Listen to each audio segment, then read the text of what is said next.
엄마, 이번 달만 좀 도와줘. 아빠 다음 달엔 꼭 갚을게.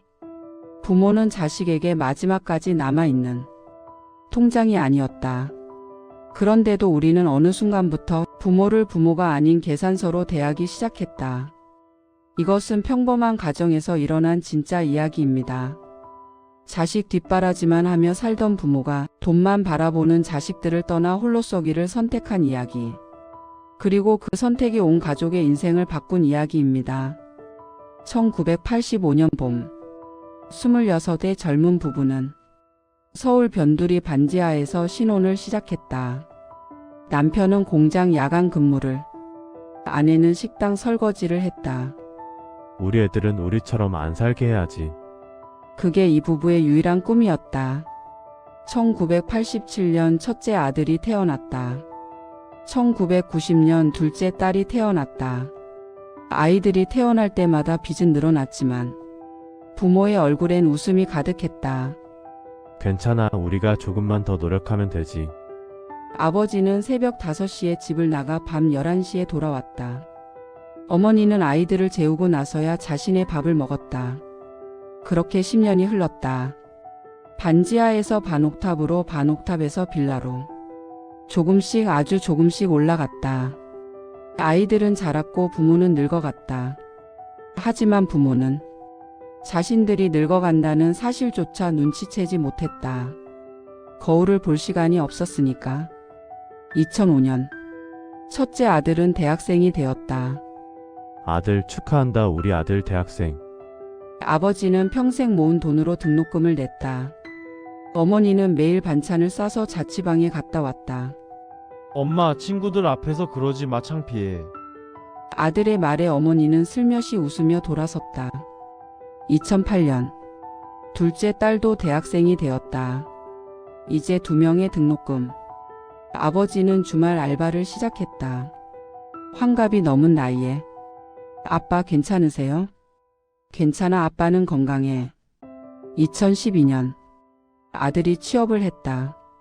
엄마, 아빠, 나 합격했어. 온 가족이 울며 기뻐했다. 그날 밤 부모는 처음으로 생각했다. 이제 우리도 좀 쉴 수 있겠지? 하지만 그건 시작에 불과했다. 엄마 회사 다니려면 차가 있어야 해. 중고차라도 좀 사줘. 아빠, 나 월세 보증금 좀 빌려줘. 다음 달 첫 월급 받으면 갚을게. 부모는 또 통장을 열었다. 2014년, 딸도 취업을 했다. 우리 딸도 드디어 기뻤다. 하지만 딸의 월급은 생각보다 적었다. 엄마 이 월급으로 어떻게 살아? 생활비 좀 도와줘. 나중에 꼭 갚을게. 부모는 또 통장을 열었다. 2016년, 아들이 결혼을 했다. 결혼식 비용, 신혼집 보증금, 가전제품. 아버지 결혼 비용이 생각보다 많이 들어요. 좀 도와주시면 안 될까요? 아버지는 퇴직금 통장을 열었다. 그 통장엔 노후 자금이라고 적혀 있었다. 2018년, 딸도 결혼을 했다. 아빠 우리도 오빠만큼은 해줘야지. 어머니는 마지막 남은 적금을 깼다. 그 적금엔 우리 노후라고 메모가 붙어 있었다. 2019년, 아들에게 손주가 태어났다. 엄마, 아빠, 손주 보러 오세요. 기쁜 마음으로 달려갔다. 엄마, 아빠, 애 키우는 게 이렇게 돈이 많이 드는 줄 몰랐어요. 분유값이랑 기저귀 값 좀 도와주시면 안 될까요? 그래, 우리 손주 어떻게 굶겨? 매달 50만 원씩 보내기 시작했다. 2020년, 코로나가 터졌다. 아들의 회사는 구조 조정을 했다. 아빠, 나 회사 잘렸어. 한동안 생활비 좀 도와주셔야 할 것 같아요. 그래, 알았다. 매달 50만 원이 100만 원이 되었다. 딸의 가게도 문을 닫았다. 엄마 나 가게 접었어. 빚만 남았어. 빚 갚는 거 좀 도와줘. 그래. 어머니는 친구들과의 모임도 끊었다. 커피 한 잔 마실 돈도 아까웠으니까. 2021년, 손주가 둘이 되었다. 엄마, 아빠, 애들 돌봐주실 수 있으세요? 어린이집 비용이 너무 비싸서요. 70이 넘은 나이에 육아를 다시 시작했다. 무릎은 아프고 허리는 휘었지만 우리 손주들인데 당연히 봐줘야지. 2022년 아들이 이사를 했다. 아버지 이사 비용 좀 도와주세요. 이번엔 꼭 마지막이에요. 몇 번째 마지막인지 세지도 않았다. 딸도 전화를 했다. 엄마, 남편 사업 자금 좀 필요해. 이번에 잘 되면 다 갚을게. 어머니는 친구에게 돈을 빌렸다. 자식들에게 말할 수 없었으니까. 2023년 겨울 아버지는 병원에 입원했다. 과로로 인한 심장 이상. 의사는 말했다. 무리하시면 안 됩니다. 이제 쉬셔야죠. 하지만 태어나자마자 다시 일터로 나갔다. 애들한테 짐이 될 수 없지. 어머니는 매일 병원 영수증을 숨겼다. 자식들이 걱정할까봐. 하지만 정작 자식들은 물어보지 않았다. 엄마, 아빠 요즘 어떠세요? 같은 안부 전화는 없었다. 대신 이런 전화만 왔다. 엄마, 이번 달 카드값 좀 급한데. 아빠, 내 학원 등록비가. 부모는 전화를 받을 때마다 통장부터 확인했다. 자식들의 안부가 아니라 남은 잔고를. 2024년 3월 어느 날 어머니는 은행에 앉아 있었다. 통장을 보고 있었다. 잔고 23만 원. 50년을 일해서 남은 돈이 23만 원. 옆 창구에서 젊은 부부가 웃으며 대출 상담을 받고 있었다. 여행 가려고요. 이탈리아요. 어머니는 생각했다. 나는 평생 여행 한 번 못 가봤는데. 그날 밤 아들에게서 전화가 왔다. 엄마, 이번 달도 좀 급한데 50만 원만. 어머니는 처음으로 말했다. 미안하다. 엄마도 없다. 네? 갑자기 왜 그러세요? 꼭 필요한 돈인데. 미안하다. 전화를 끊었다. 손이 떨렸다. 평생 처음 자식의 부탁을 거절한 날이었다. 그날 밤 부모는 마주 앉았다. 여보, 우리 이제 어떻게 살까요? 글쎄요. 긴 침묵이 흘렀다. 그리고 아버지가 말했다. 우리 인생 좀 살아봅시다. 네? 60년을 자식 위해 살았소. 이제 우리 좀 살아봅시다. 우리가 죽으면 애들이 우릴 기억이나 할까요? 고마워서? 아니면 도움이 끊겨서? 어머니는 울었다. 억눌렀던 모든 감정이 터져 나왔다. 여보, 나도 여행 가고 싶었어요. 나도 친구들이랑 밥 먹고 싶었어요. 나도 새 옷 사 입고 싶었어요. 그럼 이제 합시다. 우리를 위해. 그날 부부는 결심했다. 자식이 아닌 자신들의 인생을 살기로. 2024년 4월 부모는 조용히 이사를 했다. 자식들에게는 알리지 않았다. 40년을 살던 집을 정리했다. 자식들 사진, 상장, 트로피 모두 박스에 담아 보관했다. 새 집은 작은 원룸이었다. 역세권도 아니고 학군지도 아니었다. 그냥 조용하고 햇살이 잘 드는 곳. 그걸로 충분했다. 이사한 첫날 밤 텅 빈 집에서 둘만의 저녁을 먹었다. 비싼 고기도 화려한 반찬도 없었다. 계란말이 하나, 김치 하나, 그리고 된장찌개. 40년 전 신혼 때 먹던 바로 그 밥상. 여보, 이거 먹어봐요. 우리 신혼 때 먹던 맛이네요. 정말 그러네요. 둘은 웃었다. 눈물이 날 것 같았지만 이상하게 웃음이 나왔다. 며칠 후 아들이 부모님 집에 전화를 했다. 고객님이 찾으시는 번호는 다시 걸었다. 또 같은 멘트.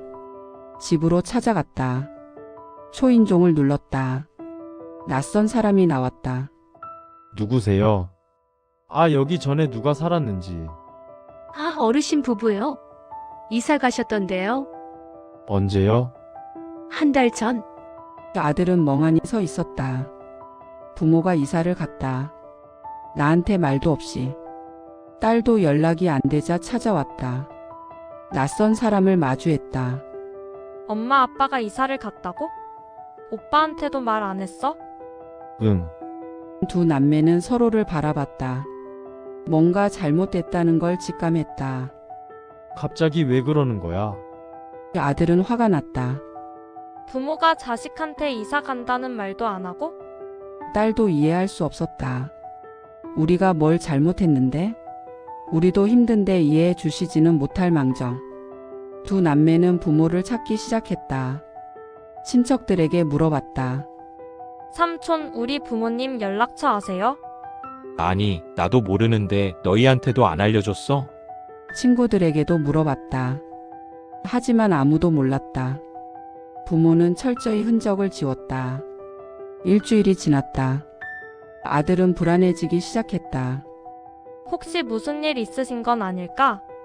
딸도 걱정되기 시작했다. 건강에 문제가 있으신 건 아닐까? 하지만 동시에 이런 생각도 들었다. 이번 달 생활비는 어떻게 하지? 딸은 친구들에게 하소연했다. 우리 부모님이 갑자기 이사를 가셨어. 나한테 말도 없이. 친구가 물었다. 요즘 부모님께 자주 연락했어? 응, 한 달에 한 번? 아니, 2달에 한 번? 안부 전화? 아니, 생활비 때문에. 친구는 아무 말도 하지 않았다. 그 침묵이 더 무서웠다.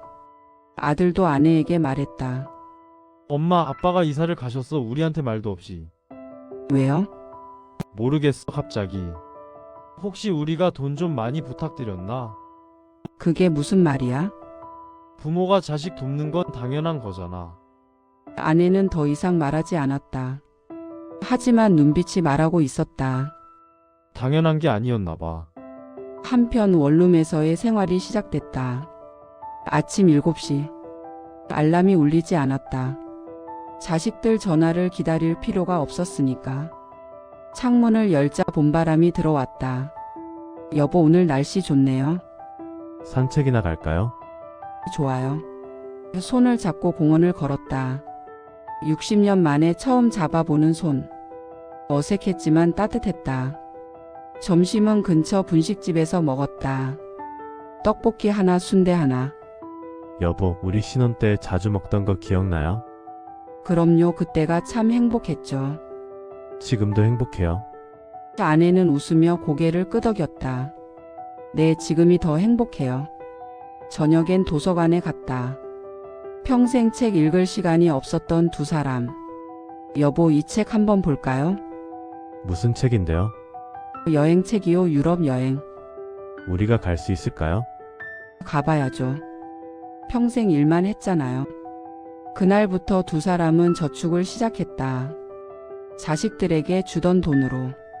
한 달에 100만 원씩. 1년이면 1200만 원. 유럽 여행 가기에 충분했다. 주말엔 평생 배우고 싶었던 것들을 배우기 시작했다. 아버지는 수채화를, 어머니는 요가를. 여보, 이거 봐요. 내가 그린 거예요. 또 정말 잘 그렸네요. 서툴지만 즐거웠다. 잘하지 못해도 행복했다. 누구의 평가도 필요 없었으니까. 3개월이 지났다. 딸은 우연히 어머니를 봤다. 시장에서였다. 엄마, 어머니는 놀라 돌아봤다. 말을 잊지 못했다. 어머니의 얼굴이 너무 밝았으니까. 3개월 전보다 훨씬 건강해 보였다. 주름은 그대로였지만 눈빛이 달랐다. 살아있었다. 엄마 어디 사세요? 응, 근처 원룸에. 왜 말을 안 하셨어요? 어머니는 대답하지 않았다. 대신 이렇게 물었다. 너 요즘 어떻게 지내니? 네? 아, 그냥 그렇게 지내요. 근데 엄마 연락처 좀 알려주세요. 왜? 왜긴요, 엄마 딸인데. 순간 어머니가 물었다. 돈 필요해서? 그 말에 딸은 아무 말도 할 수 없었다. 사실이었으니까. 아들도 아버지를 찾아갔다. 시장에서 어머니를 봤다는 딸의 말을 듣고 주소를 겨우 알아내 찾아갔다. 작은 원룸 앞. 초인종을 누르는 손이 떨렸다. 문이 열렸다. 아버지, 왜 왔니? 그냥 보고 싶어서요. 거짓말이었다. 사실은 돈이 필요했다. 하지만 아버지의 얼굴을 보자 그 말이 나오지 않았다. 아버지는 예전보다 훨씬 편안해 보였다. 들어와. 작은 방, 낡은 가구, 하지만 깨끗했다. 벽에는 아버지가 그린 그림이 걸려 있었다. 아버지 이거 그리신 거예요. 응. 요즘 배우고 있어. 아들은 몰랐다. 아버지가 그림을 좋아한다는 걸. 평생 함께 살았지만 아버지가 뭘 좋아하는지 몰랐다. 어머니가 차를 내왔다. 마셔라. 고맙습니다. 긴 침묵이 흘렀다. 아들이 먼저 입을 열었다. 엄마, 아빠 죄송해요. 뭐가? 제가 부모님을 사람으로 본 게 아니라 그냥. 말을 잇지 못했다. 아버지가 말했다. 은행으로 맞지? 괜찮아. 우리도 잘못이 있어. 너희한테 그렇게 살라고 가르쳤으니까. 아니에요. 제가 잘못했어요. 저는 부모님 생일도 기억 못했어요. 부모님이 뭘 좋아하는지도 몰랐어요. 그냥 필요할 때만 전화했어요. 어머니가 아들의 손을 잡았다. 이제라도 알게 돼서 다행이다. 그날 이후 자식들이 달라졌다. 일주일에 한 번씩 안부 전화를 했다. 엄마 오늘 뭐 하셨어요? 응, 요가 배우고 왔어.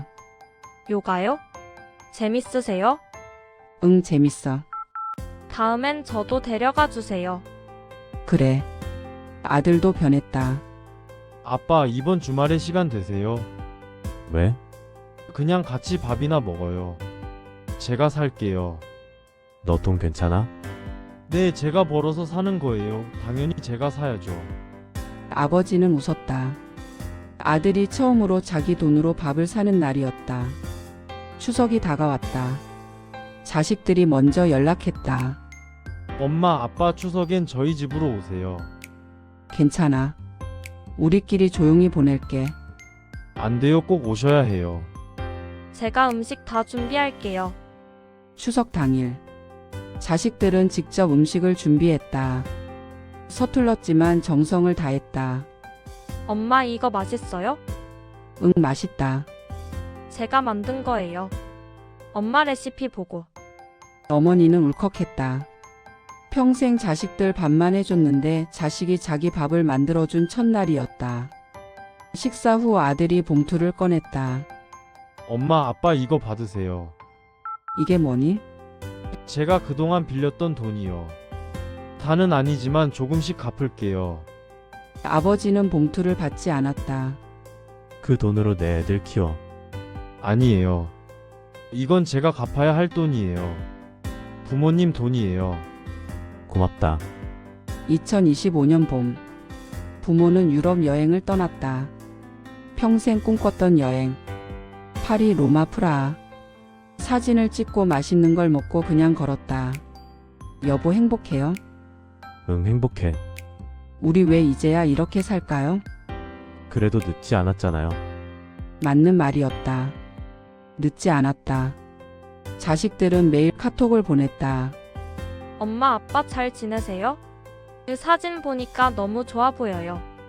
푹 쉬고 오세요. 걱정이 아니라 응원이었다.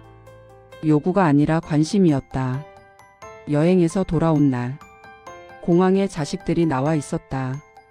엄마, 아빠, 너희가 왜 나왔어? 마중 나온 거죠. 피곤하실 텐데. 차 안에서 딸이 물었다. 엄마, 여행 어떠셨어요? 좋았어. 너무 좋았어. 다음엔 저희도 같이 가요. 그래. 같이 가자. 아들은 이제 부모님께 돈을 빌리지 않는다. 대신 매달 조금씩 용돈을 드린다. 아들아, 너 괜찮아? 네, 이제 괜찮아요. 제가 벌어요. 딸도 자립했다. 엄마 제가 이제 제 발로 서야죠. 그래, 잘했어. 부모는 이제 손주를 돌보지 않는다.